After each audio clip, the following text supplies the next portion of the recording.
လိုက်တိုင်းကုန်လွင်ပြောက်ပါဘဝဟာအိမ်မမတ်လို့တော့ပါစိတ်ကူးကြည့်လိုက်တိုင်းမြူကိုလိုလွင်ပြောက်ကအိမ်မမတ်လို့ငါဘဝဟာအိုးမိုးသားတွေတိုင်းဟိုတော့ပါ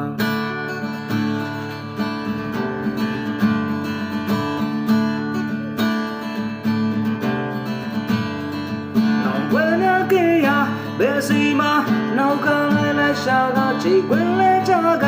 တရားတွေသာဒီရင်ငွေမှာသူရကြောင်းနဲ့ကြည်ရဲ့ဟိုတပ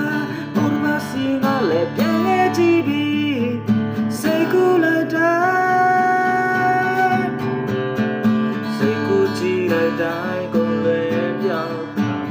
ဝါဟဲ့မမတ်လို့တော့ပါစိတ်ကူးကြည့်လိုက်တိုင်းမြူကိုလိုလွယ်ပြောက်ကအိမ်မမတ်လို့ငါဝါအိုးမိုးသားတွေတိုင်းဘဝပါ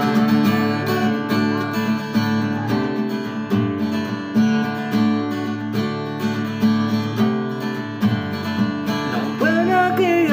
ဘယ်စီမှာနောက်ကလည်းလိုက်ရှာတော့ချိန်ဝဲလဲကြတာတရားတွေသာဒီရင်ဝဲမှာသူရကြောင်းနဲ့ကြည်ရဲ့ဟိုမစီငါလည်းပြန်ခဲ့ကြည့်ပြီးစိတ်ကူးလိုက်တိုင်းကြည့်လိုက်တိုင်းပုံလွယ်ပြောက်ကဝါဟဲ့မမတ်လို့တော့ပါစိတ်ကူးကြည့်လိုက်တိုင်းမြူကိုလိုလွယ်ပြောက်ကအိမ်မမတ်လို့ငါဘဝအိုးမိုးတော်ရီတိုင်း